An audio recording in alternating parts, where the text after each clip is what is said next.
Hi viewers, welcome to our channel. ప్రస్తుతం మనతో పాటు దాము బాలాజీ గారు సీనియర్ జర్నలిస్ట్ ఉన్నారు. వాటితో కూడా మాట్లాడదాం. సార్ నమస్కారం సార్. నమస్తే. సార్, షర్మిల గారు మనం మొదటి నుంచి చూస్తున్నాం జగన్మోహన్ రెడ్డి గారి పైన తీవ్ర స్థాయిలో విరుచుకుపడడం, జగన్మోహన్ రెడ్డి గారిని టార్గెట్ గా చేసుకొని మాట్లాడడం మనం చూస్తున్నాం.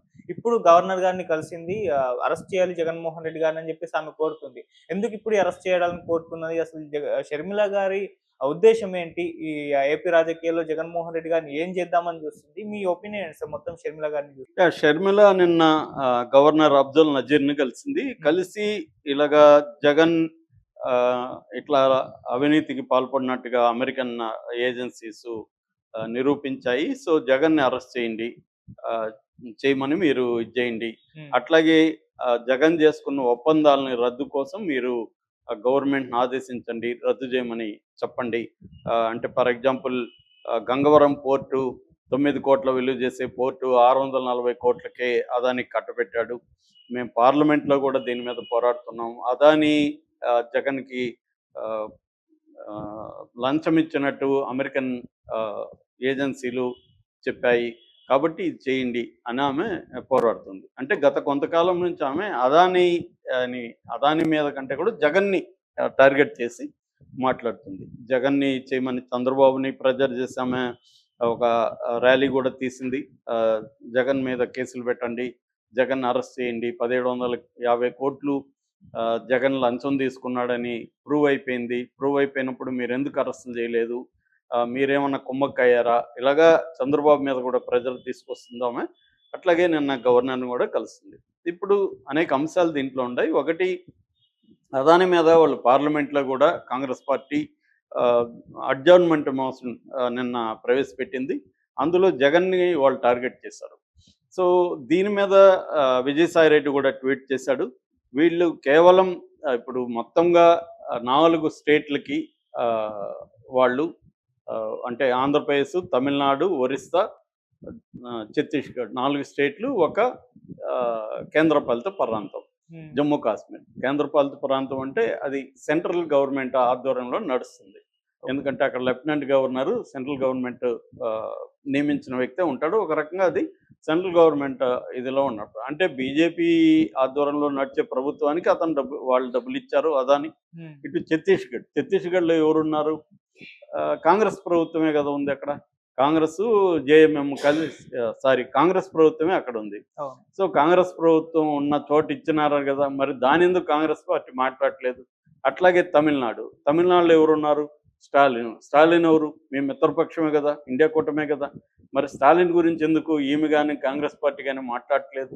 అంటే క్లియర్గా రాహుల్ గాంధీ కావచ్చు, కాంగ్రెస్ కావచ్చు, అదానీ విషయంలో ద్వంద్వ ప్రమాణాలని పాటిస్తుంది.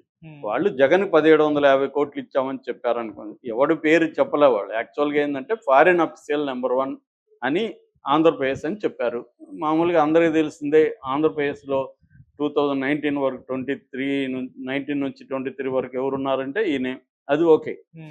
మరి వాళ్ళు జగన్ పేరు ఒకటే కదా చెప్పింది. ఈ రాష్ట్రాలు కూడా చెప్పారు కదా. ఈ రాష్ట్రాల్లో మరి 2 రాష్ట్రాల్లో కాంగ్రెస్ మిత్రపక్షాలు లేదా కాంగ్రెస్ పక్షం ఉన్నప్పుడు వాళ్ళు కూడా తీసుకున్నారు కదా. మరి దాని గురించి మీరేం మాట్లాడట్లేదు ఎందుకు?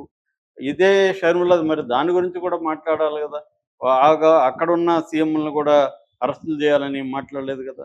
అంటే క్లియర్గా ఆమె జగన్ మీద ఏ రకమైన ఛాన్స్ దొరికినా జగన్ని అరెస్ట్ చేయించాలని, జగన్ని నాశనం చేయాలని ఒక కంకణం కట్టుకున్నట్టు కనబడుతుంది.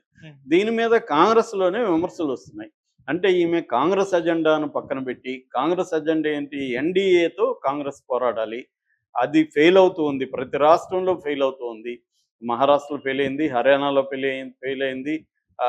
వరుసగా ఫెయిల్ అవుతున్నా కూడా ఈమెకి బుద్ధి రాలేదా? రఘువీరారెడ్డి లాంటి వాళ్ళే విసుక్కుంటున్నారని చెప్తున్నారు. ఈమె ఒంటెత్తు పోకడా ఇదవుతుంది. ప్రజల్లోకి వెళ్ళడం మానేసి ఎంతసేపు వ్యక్తిగత అజెండాతోనే ముందుకెళ్తుంది.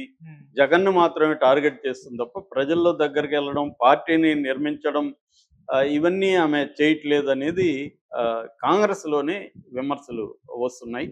సో, దీనికి ఆమె సమాధానం చెప్పాల్సి ఉంది. ఎందుకంటే ఇక్కడ కూడా అదే జరుగుతుంది. తెలంగాణలో రేవంత్ రెడ్డి 100 కోట్లు అదాని దగ్గర తీసుకున్నాడు కదా. తీసుకొని ఇప్పుడు రిజెక్ట్ చేస్తున్నాడు. మరి ఫస్ట్ ఆఫ్ ఆల్ ఎందుకు తీసుకున్నట్టు? అదాని మీద ఎప్పటి నుంచో రాహుల్ గాంధీ అక్కడ పోరాటం చేస్తున్నాడు.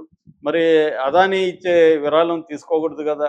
సరే ఈ బిడ్డింగ్ సంబంధించి మేము ఒక బిడ్డింగ్ ఇచ్చినప్పుడు ఎవరు తక్కువ పడితే వాళ్ళకి ఇస్తామని ఏదో సమర్థించుకుంటున్నారు రేవంత్. ఇది కానీ ఇక్కడ ఏందంటే ఇక్కడ ద్వంద్వ ప్రమాణాలు. కాంగ్రెస్‌ది కూడా క్లియర్‌గా ద్వంద్వ ప్రమాణమే. అదాని అయినా, అంబానీ అయినా రేపు వాళ్ళు అధికారంలోకి వచ్చినా వీళ్ళు అదానీని, అంబానీని ఏమీ చేయలేరు. ఎందుకంటే వాళ్ళు వీళ్ళకంటే పెద్ద శక్తి అదాని గాని, అంబానీ గాని. వాళ్ళు ఇప్పుడు ప్రపంచవ్యాప్తంగా విస్తరించిన ఒక బిజినెస్ కాంగ్లోమరేట్ సంస్థలవి. అటువంటి సంస్థల జోలికి వీళ్ళు ఎళ్ళే ధైర్యం కాంగ్రెస్‌కి ఉండదు. ఏ పార్టీకి కూడా ఉండదు. ఎందుకంటే ఇది మొత్తం అభివృద్ధి గాని, మొత్తం ఆర్థిక వ్యవస్థ వాళ్ళ మీద డిపెండ్ అయిపోయిన పరిస్థితిలో ఉంది. అంటే మోనోపాలిస్టిక్ కార్పొరేషన్స్ అంటారు. గుత్తాధిపత్యం మొత్తం వనరుల మీద, అన్నిటి మీద వాళ్ళకి గుత్తాధిపత్యం ఉన్నప్పుడు వాళ్ళని కాదని ఏ ప్రధానమంత్రి కూడా నిర్ణయాలు తీసుకునే పరిస్థితి లేదు. అది మోడీ అయినా, రేపు రాహుల్ అయినా. అంతకుముందు అదే ఆయన ఎవరు మన మన్మోహన్ సింగ్ ప్రభుత్వంలో, యూపీఏ ప్రభుత్వంలో ఏమన్నా తీసుకున్నారా? అప్పుడు కూడా అంబానీ ఏమనుకుంటే అది జరగలేదా? సో అసలు అంబానీ గ్రోత్ అయిందే కాంగ్రెస్ పీరియడ్‌లో గ్రో అయిందే. కాబట్టి వీళ్ళు మళ్ళీ రేపు రాహుల్ గాంధీ అధికారంలోకి లేదా కాంగ్రెస్ పార్టీ ఇండియా కూటమి అధికారంలోకి వస్తే వీళ్ళు అదాని, అంబానీలు వాళ్ళకి ఫండ్ ఇస్తారు రేపు. వాళ్ళకేందంటే అధికారంలో ఉన్న వాళ్ళు తమకు అనుకూలంగా ఉండి నిర్ణయాలు తీసుకోవాలి. దానివల్ల వాళ్ళు కొన్ని రకాల ఒక ఎకనామిస్ట్ చెప్పినట్టుగా కొన్ని నాటి పనులు చేసి వాళ్ళు డెవలప్ అవ్వాలి. అంటే లాని బ్రేక్ చేసి ఫేవర్స్ తీసుకొని వాళ్ళు గ్రో అవ్వాలి. ఇవాళ ఉన్న ఆయన ఎకనామిస్టు సంజయ్ ముఖర్జీ అని ఆయన చెప్పింది ఏంటంటే ఆయన 4, 5 పుస్తకాలు రాశాడు. Gurus of chaos, unusual billionaires ఇలాంటి పుస్తకాలు రాశాడు. అంటే ఈ దేశంలో కార్పొరేట్స్ ఎలా ఎదుగుతున్నాయి. ఆయన ఏమంటాడంటే గవర్నమెంట్‌ని, పొలిటికల్ పార్టీలని, అధికారాన్ని ఉపయోగించుకొని ఈ కంపెనీలు మోనోపలీ సాధిస్తున్నాయి అనేది ఆయన చెప్తున్నాడు. ఇది ఒకప్పుడు అమెరికాలో కూడా 1930స్‌లో ఇలాంటి పరిస్థితి ఉంది. ఇండియాలో కూడా వేరే మార్గం లేదు. ఎవడైనా గ్రో అవ్వాలంటే ఇదే మెథడ్‌లో అవ్వాల్సిందే. ఇవాళ ఉన్న కండిషన్స్ అలా ఉన్నాయి.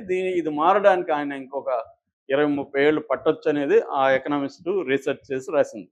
కాబట్టి ఇక్కడ అన్ని పొలిటికల్ పార్టీలు కూడా ద్వంద్వ ప్రమాణాలే ఉంటాయి. వాళ్ళు ఒక ప్రయోజనం కోసం ఆశించి ఒకదాన్ని వ్యతిరేకిస్తారు, ఒకదాన్ని సపోర్ట్ చేస్తారు. ఇప్పుడు బీజేపీ ఏమో అదానిని కంప్లీట్‌గా సపోర్ట్ చేస్తుంది. That is one thing.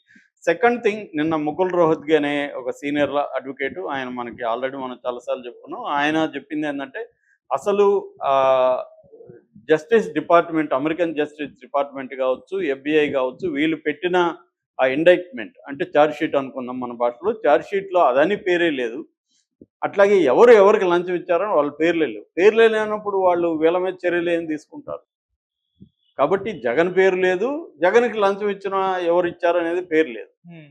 So పేరే రాయనప్పుడు ఛార్జ్ షీట్‌లో వాళ్ళ మీద ఏం చర్యలు తీసుకుంటారని ఆయన అడుగుతున్నాడు. దీని మీద ఎలా స్పందించాలో కూడా నాకు తెలియట్లేదని ముకుల్ రోహత్గి గారు. ఇదంతా ఏంటంటే టీ కప్‌లో తుఫాన్‌లాగా కొద్ది రోజులు ఇదో నడుస్తుంది. ఫైనల్‌గా ఏమీ జరగదు. అయితే చంద్రబాబు ఎందుకు మరి ఇంత పెద్ద ఆపర్చునిటీ వచ్చింది కదా, జగన్ మీద చర్య తీసుకోవట్లేదని చాలా మందికి ఉంది. అది ఆబ్వియస్ రీజన్. ఎందుకంటే చంద్రబాబు మోడీ ప్రభుత్వంలో ఉన్నాడు. కాబట్టి మోడీ ప్రభుత్వానికి వ్యతిరేకంగా ఆయన నిర్ణయాలు తీసుకోవడం. జగన్ మీద తీసుకోవడం అంటే అదాని మీద తీసుకోవడం, అదాని మీద తీసుకోవడం అంటే మోడీ మీద తీసుకోవడం. అది అందుకని చంద్రబాబుని మనం ఆ యాంగిల్లో అర్థం చేసుకున్నప్పుడు చంద్రబాబుకి ఆ లిమిటేషన్స్ ఉంటాయి. జగన్ మీద ప్రచారం చేయొచ్చు కానీ చేయలేరు. రెండోది, జగన్ ఒప్పందం ఎవరితో చేసుకున్నాడు? సోలార్ ఎనర్జీ కార్పొరేషన్ ఆఫ్ ఇండియాతో, సెకీ, దాంతో చేసుకున్నాడు. 7 గిగావాట్ల సప్లై చేస్తాం 25 ఏళ్ళకని. సో దాన్ని రద్దు చేయాలంటే నువ్వు central government unit, public sector యూనిట్‌తో చేసుకున్న ఒప్పందాన్ని రద్దు చేయాలి. దానికి అంత ఈజీ కాదు. రేపు పొద్దున్న రద్దని సడన్‌గా రద్దని సాధ్యం కాదు. అట్లాంటి రద్దులు చేసే జగన్ చాలా ఇబ్బందులు రాష్ట్రానికి తెచ్చాడు, తనకి తెచ్చుకున్నాడు. కాబట్టి చంద్రబాబు ఒక సీజన్డ్ పొలిటీషియన్.